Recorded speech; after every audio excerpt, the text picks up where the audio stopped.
하나성형외과 우홍석 원장입니다. 오늘은 쌍꺼풀 수술에 대해서 설명드리겠습니다. 쌍꺼풀이 있고 없고에 대한 해부학적인 차이인데요. 눈뜨는 근육이고 지방입니다. 눈뜨는 근육이 이 쌍꺼풀 라인을 만드는 피부에 닿아서 당겨 올릴 때 쌍꺼풀 라인을 만드는 거고요. 요 방해되는 조직이 많아서 쌍꺼풀을 못 만들고 그냥 눈꺼풀만 올리는 겁니다. 요런 식의 모양을 요런 식으로 바꿔주는 것이 쌍꺼풀 수술입니다. 물론 화장을 이렇게 해서 없는 쌍꺼풀을 만들 수는 있겠지만 이런 거를 지속적으로 하다 보면 피부가 버티질 못합니다. 피부 염증이 생기게 돼서 이런 식으로 할 수는 없고요. 쌍꺼풀 수술의 미용적인 효과는 쌍꺼풀이 없음에 따라서 눈동자를 많이 가리게 됩니다. 요거를 쌍꺼풀을 만들어줌으로써 눈동자를 더 눈을 더 많이 보이게 해서 시원하게 하는 효과입니다. 이런 과정에서 눈을 좀 못 뜨게 되는 가려져 있고, 또한 눈꺼풀에 눈을 뜨는 기능이 떨어져 있을 때 이거를 좀 더 개선시키는 거는 눈매 교정술이라고 합니다.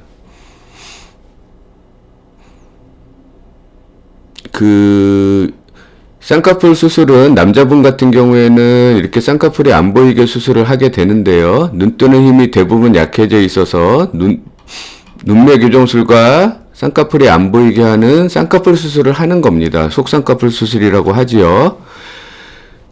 여자분들 중에 이렇게 쌍꺼풀 수술을 하게 되면 눈이 시원하게 해지는데 잘못 생각하셔가지고 쌍꺼풀이 두껍게 되면 눈이 좀 더 시원해질까 생각해서 쌍꺼풀을 두껍게 만드는 경우가 있습니다.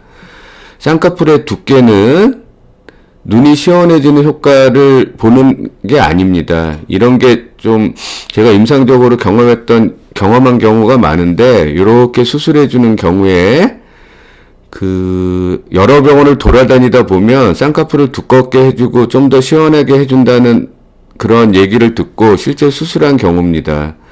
라인만 두껍게 생겼지 눈이 시원해지는 경우가 아닙니다.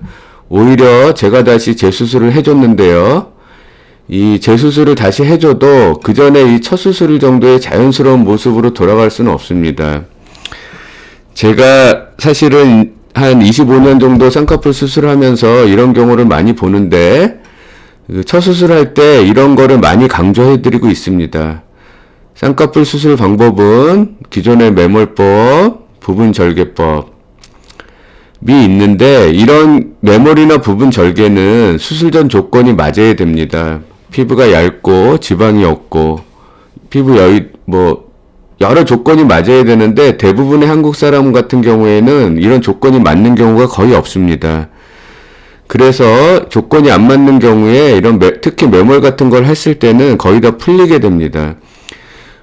부분절개도 조건이 맞는 경우에 주로 하게 되고, 대부분 눈 뜨는 기능이 정상인 경우에 부분절개를 합니다. 한국 사람들이 대부분 쌍꺼풀 수술하러 오는 경우에 100명 중에 95명 정도는 눈 뜨는 기능이 정상이 아닌 것 같습니다. 절개법은 피부 처짐을 교정, 두툼한 연부 조직, 눈 뜨는 힘을 개선시키는 경우에 선택하게 되는데요. 눈이 처졌을 때 이게 상안검 주름 수술을 해가지고 피부 처짐을 여기서 잘라내는 겁니다. 전에도 설명드렸듯이요. 이런 처진 피부가 있을 때 쌍꺼풀 수술을 하면서 처진 피부를 개선하기도 하고, 쌍꺼풀 수술 없이 개선하기도 하고요. 하여튼간 처진 피부가 있을 때 눈 수술을 할 때는 자연스러움을 유지하면서 수술하는 게 매우 중요합니다. 제가 처진 눈꺼풀을 어색함을 피하는 시술에 대한 설명을 그 전에 올려드렸고요. 요런 경우에 조건이 맞는 경우에는 쌍꺼풀 수술하면서 피부를 약간 제거해도 자연스럽습니다. 대부분의 경우는 한국 사람은 이렇게 처진 피부를 제거하면서 쌍꺼풀 수술을 해서 자연스러운 경우가 거의 없습니다. 조건이 예외적으로 맞는 경우만 실시하고요. 그 다음에 상담을 하다 보면 뭐 인터넷이나 서양 배우나 뭐 이런 다른 홈페이지 같은 거 보고 와가지고 아웃폴드 해달라는 분들이 가끔 있는데 한국인의 경우는 대부분 어색합니다. 이게 서양 사람들한테 아웃폴드 이렇게 바깥으로 안쪽이 보이는 경우인데요. 이 극단적인 예지만 한국 사람한테 경우에는 이 아웃폴드 자체가 어울리는 경우는 100명 중에 1명이 있을까 말까 합니다. 그 눈 뜨는 힘이 약할 때 개선시키는 것이 눈매 교정 수술입니다. 쌍꺼풀 수술 시 눈매 교정을 정확히 하는 것이 중요합니다. 눈매 교정술이 정확하게 되지 않으면 저희가 눈 뜨는 기능을 검사하는 거는 다 간단합니다. 이렇게 눈썹을 움직이지 못하게 해서 눈을 뜨라 그럴 때 눈 뜨는 기능이 정상이면 눈꺼풀을 다 뜨고요. 눈 뜨는 기능이 정상이 아니면 이마 근육을 못 쓰게 했을 때 눈을 못 뜨게 됩니다. 이런 경우에 기존에 혹꺼풀인 거를 쌍꺼풀만 수술하게 되면 요렇게 눈이 시원하지가 않게 됩니다. 이런 경우에는 정확한 눈매 교정술을 시행하는 것이 매우 중요합니다. 이렇게 눈 뜨는 근육의 힘이 약하게 되는 경우에 눈썹을 들게 돼서 이마주름이 많게 되고요. 이게 눈매 교정술이라는 전통적인 사진인데 사실 임상적으로는 눈 뜨는 근육을 회복시키는 게 이렇게 단순하게 어떤 한 수술을 하는 게 아닙니다. 제가 좀 과장되게 얘기해서 1000명을 쌍꺼풀 수술하러 들어가면 사실 1000명의 모양이 다 다릅니다. 그래서 원리는 있지만 안에 들어가서 눈꺼풀 기능을 정상화시키는 거는 사실 요런 단순하게 어떤 수술 한두 가지 방법이 정해진 게 아니라 그 안에 들어가서 사람마다 해부학적인 구조가 다 다르기 때문에 그런 수술을 정확하게 하는 거는 사실 오랜 임상 경험이 필요하다고 생각합니다.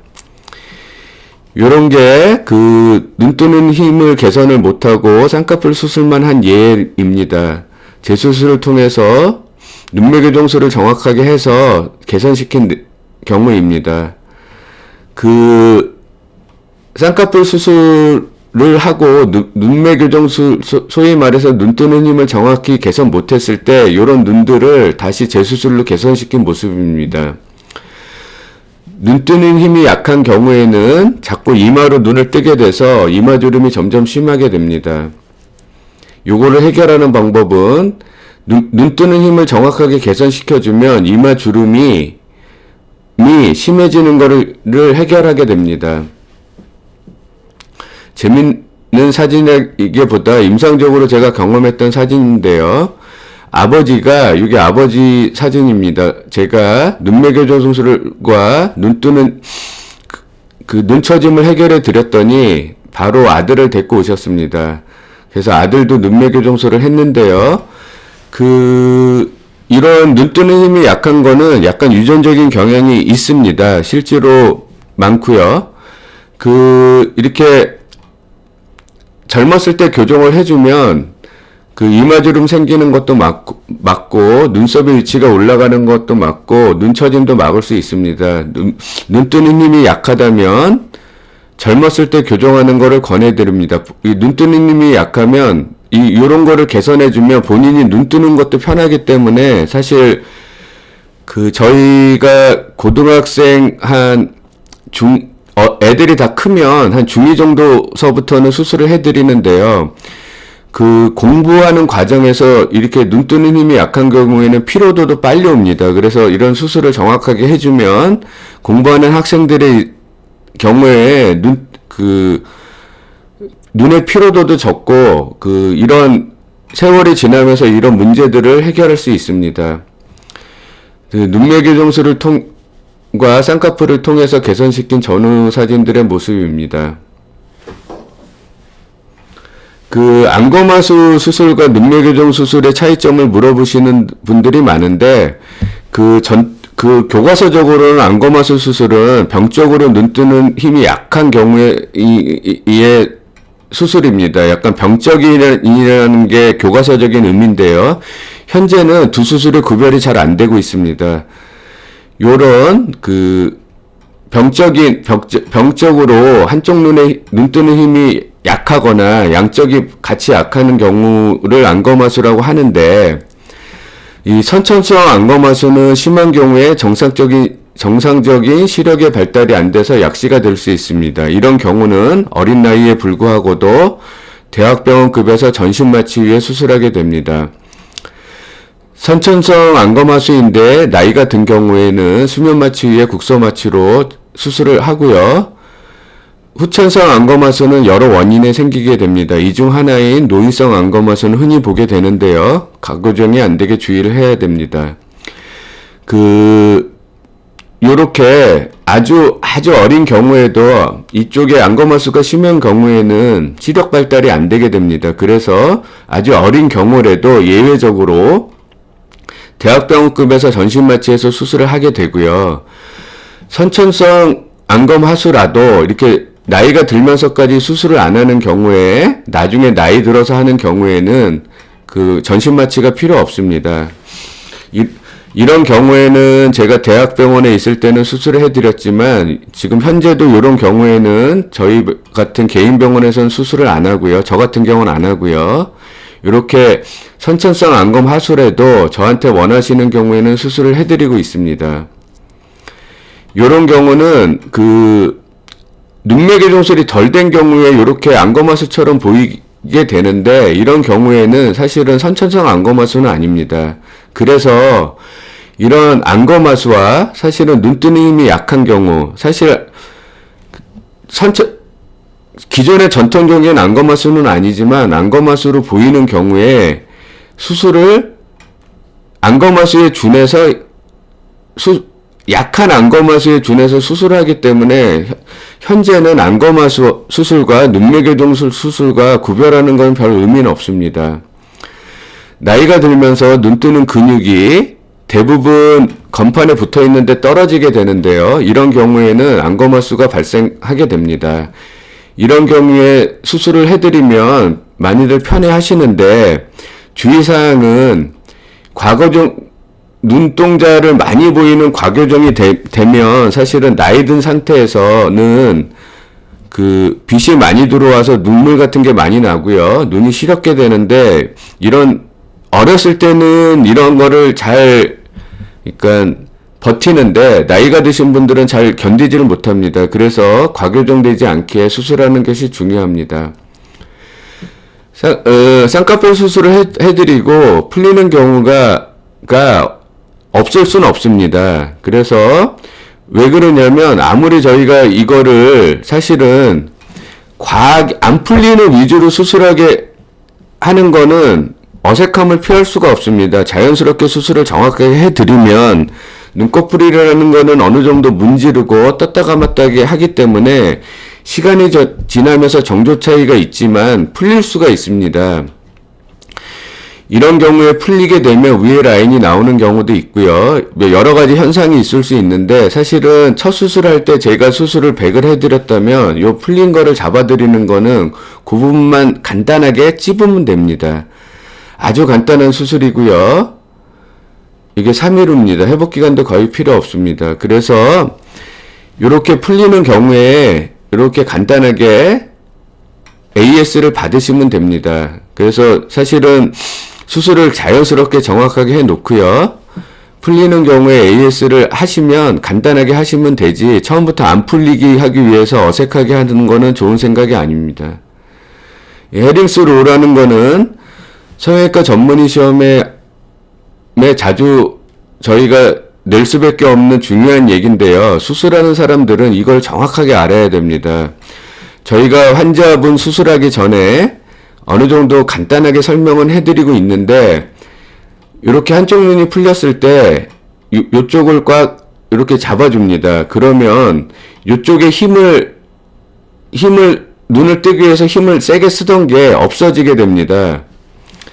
그래서 반대쪽은 같은 힘을 쓰게 되는데요. 반대쪽이 힘이 약간 느슨해지면서 반대쪽도 풀리는 겁니다. 이게 헤링스 로로 설명할 수 있는데요. 그 양쪽의 눈은 같은 힘으로 뜨게 되는 그런 원리입니다. 그래서 임상적으로는 한쪽을 잡아주면 한쪽이 느슨해지는 경향이 있는데 이런 경우가 예외적으로 있는 경우입니다. 이런 경우가 예외적으로 있을 때 왜 이렇게 나는 한쪽을 세게 이렇게 정확하게 잡혀져 있는데도 풀리느냐 하는 거를 설명할 때 하는 이 얘기입니다. 그래서 이런 경우에 한쪽이 풀렸을 때 살짝 잡아주면 됩니다. 남자 쌍꺼풀이 여자분과 다른 점은요. 남자 쌍꺼풀이 안 보이게 수술하는 게 중요합니다. 그래서 여자 쌍꺼풀처럼 이렇게 보이게 되면 수술한 티가 나고요. 어색합니다. 가능한 최대한 안 보이는 대로 하고요. 눈 뜨는 힘을 개선시키는 거를 주로 하는 겁니다. 요분의 모습인데요. 수술 직후에는 이렇게 까져 있습니다. 대부분 다 마찬가지입니다. 과교정되어 있는 것처럼 보이기도 하고 부어있을 때는 오히려 안 보이기도 하고요. 다양하게 수술을 정확하게 해놔도 수술 직후는 다양한 모습을 나타냅니다. 수술 다음 날이고요. 3일째입니다. 남자분들의 모습이고요. 나중에 시간이 된다면 남자분들에 대한 쌍꺼풀 수술을 따로 동영상으로 올리겠습니다. 마찬가지로 앞트임, 뒤트임, 밑트임에 대해서도 따로 동영상을 올리고요. 요게 이제 앞트임, 요게 뒤트임, 요게 밑트임 요런 얘기인데요. 제일 중요한 거는 꼭 필요한 경우는 예외적으로 시행합니다. 물론 앞트임 같은 경우에는 한국 사람의 쌍꺼풀 수술하면서 거의 다 미세하고 좀 더 하는 거로 인해서 거의 다 시행한다고 보시면 되고요. 뒤트임 같은 경우에는 예외적으로 효과가 있습니다. 거의 대부분 미세한 효과가 있어서 거의 잘 모르고, 그 다음에 밑트임 같은 경우에는 사실은 저로서는 밑트임을 적극적으로 하는 거는 무조건 반대입니다. 뒤트임도 마찬가지고요. 요런 잘못된 앞트임, 뒤트임 얘기는 뒤에 또 해드리고요.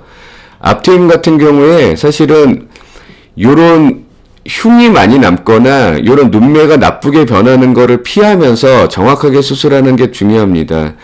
뒤트임도요. 필요하다면 정확하게 수술하는데 요런 약간의 변화가 인상을 나쁘게 만드는 경우가 많습니다. 그래서 정확하게 인상을 나쁘지 않게 자연스럽게 수술한 경우에는 대부분의 효과가 아주 미약하고 그런 면이 있습니다. 그리고 요런 미세하게 요런 변화가 사실은 예민하게 봤을 때는 오히려 안 한 일만 못한 경우가 많습니다. 사실은. 그래서 이런 몽고주름 같은 경우에는 저희가 이제 요 부분을 개선시키는 건데요. 기존에는 이런 방법이 있어서 흉에 문제가 많이 됐습니다. 어느 정도 이후서부터는 당연히 흉 문제 없이 수술하고 있고요. 요게 이제 앞트임이라기도 하는데 요새는 또 윗트임이라는 용어를 따로 쓰는데 이런 용어를 따로 쓰는 거는 바람직하진 않다고 생각합니다. 어쨌든 수술 다음날 모습이고요. 요렇게 요 부분을 개선시킨 모습이고요. 전후 사진입니다. 요렇게 앞이 좀 더 보이는 경우에는 눈동자의 위치가 약간 가운데로 가서 약간 사시처럼 보이는 거를 개선하는 효과도 있고요. 요렇게 앞이 요렇게 있으면 눈 뒤가 좀 더 올라가는데 요런 라인 어색한 것도 개선시키면서 그런 거를 개선시키는 효과도 있습니다. 요런 게 뒤트임이나 밑트임은 거의 안 한 경우입니다. 주로 눈매 교정술과 쌍꺼풀 수술, 앞트임은 흉 없는 앞트임 수술을 하면서 사실 뒤트임과 밑트임을 미세하게 하든 안 하든 뒤트임이나 밑트임의 수술적인 효과는 아주 미약합니다. 특히 밑트임 같은 거를 과하게 했을 경우에 어색함이 많은데 노화에 의해서 요 아래쪽은 밑으로 내려가게 됩니다. 그래서 젊었을 때 밑트임을 조금 표신하게 하는 거는 나중에 나이 들면서 문제가 생길 수 있습니다. 요 밑트임이라는 거는 일본에서 먼저 10몇 년 전에 나왔던 수술입니다. 요런 거를 보고 한국 의사들이 또 따라하게 된 건데요. 사실은 요런 수술 방법입니다. 근데 요렇게 했을 때 한국 사람한테 대부분 안 어울립니다. 요런 경우는 일본의 특수한 사회 계층에서 하는 수술입니다. 요런 거를 단순히 한국 사람한테 적용시키는 거는 문제가 많습니다. 이런 과한 수술이 되면 다 과합니다, 지금. 요런 수술이 되는 경우가 요런 수술을 따라서 하다 보면 요런 수술이 되는데 이런 경우가 가끔 보이게 돼서 안타까운 현실입니다. 수술을 정확하게 했을 때는 사실은 수술을 했는지 몰라야 됩니다. 이 사람이 원래 눈이 이런 거를 개선한 거고요. 이 눈만 봤을 때는 수술을 안 한 눈으로 보여야 그게 정확하게 된 자연스러운 쌍꺼풀 수술입니다. 아까도 설명드렸듯이 정확하게 쌍꺼풀 수술이 됐는데 쌍꺼풀이 좀 더 두껍게 보이면 눈이 좀 더 커지고 시원해질 거라고 생각을 해서 다른 병원에서 이렇게 수술하고 오셨습니다. 제가 다 수술해 드렸던 케이스인데요. 요런 눈처짐에 대해서 눈썹을 들어 올리면 요 부분이 좀 더 시원해집니다. 내시경 수술이고요. 이렇게 박리 범위는 꽤 넓습니다. 요런 경우에 한쪽이 이렇게 눈이 많이 내려와 있을 때 여기가 두툼한데 요런 경우에 여기를 피부를 약간 잘라내면 무조건 어색해집니다. 아까 요런 케이스처럼요. 그래서 요런 눈썹을 들어 올려서 여기를 눈을 좀 더 시원하게 하는 겁니다. 요런 경우를 요것도 마찬가지로 눈꺼풀만 두껍게 해서 눈이 더 어색해진 거고요. 예외적으로 젊은 분 같은 경우에도 요런 시술을 해드리면 눈두덩이가 얇아져서 쌍꺼풀 두께 자체를 두껍게 보이는 게 목적이 아닙니다. 요 눈두덩이를 지방을 다 빼내고 눈두덩이의 피부 자체가 이렇게 두꺼운 분들이 있습니다. 그러면서 눈썹이 좀 아래랑 붙어 있는 경우에, 이런 경우에 요거를 올려드리면, 이 남자분 같은 경우에도 본인이 원해서 이거 올려드리면 쌍꺼풀 없이 이쪽이 좀 더 시원해지는 경우입니다. 그래서 젊은 분의 내시경 눈썹 거상술은 예외적으로 하는 거고요. 아주 예외적인 경우로 물론 머릿속으로 해서 흉은 없지만 박리 범위가 꽤 넓습니다. 이런 분들 같은 경우에는 꼭 해야 되겠지만 요렇게 수술된 경우에 좀 더 시원하기 위해서 눈썹을 드는 거는 저로서는 반대입니다. 마찬가지로 요런 경우에 눈매교정술을 통해서 하는 거는 기본이지만 이 처진 정도의 눈꺼풀을 이쪽에서 제거하면 무조건 어색해집니다. 그래서 제거 피부를 줄이거나 없애거나 하고요. 이런 경우에는 간단하게 눈썹 밑에서 리프팅 들어 올리는 수술을 같이 해서 자연스러움을 유지하면서 수술하게 됩니다. 이런 분들을 흔히 말하는 그냥 쌍꺼풀 수술을 하게 되면 그냥 어색해집니다. 그래서 안 어색해지기 위한 성형외과 선생님들마다 노하우들이 따로 있을 겁니다, 아마. 하나성형외과는 1997년도에 성형외과 전문의 취득 후에 오랜 기간 동안 오랜 세미나를 통해 술기를 발전시키고 있습니다. 요 사진은 제가 쌍꺼풀 재수술을 한 사진들인데요. 다음 편에는 다양한 쌍꺼풀 재수술에 대해 올리겠습니다. 그리고 오늘 내용 중에 어떤 부분 하나하나에 대해서는 설명이 부족한 부분이 많은데 따로따로 가능하면 동영상을 부분에 대해서 올리겠습니다. 지금까지 하나성형외과 우원서 원장이었습니다. 감사합니다.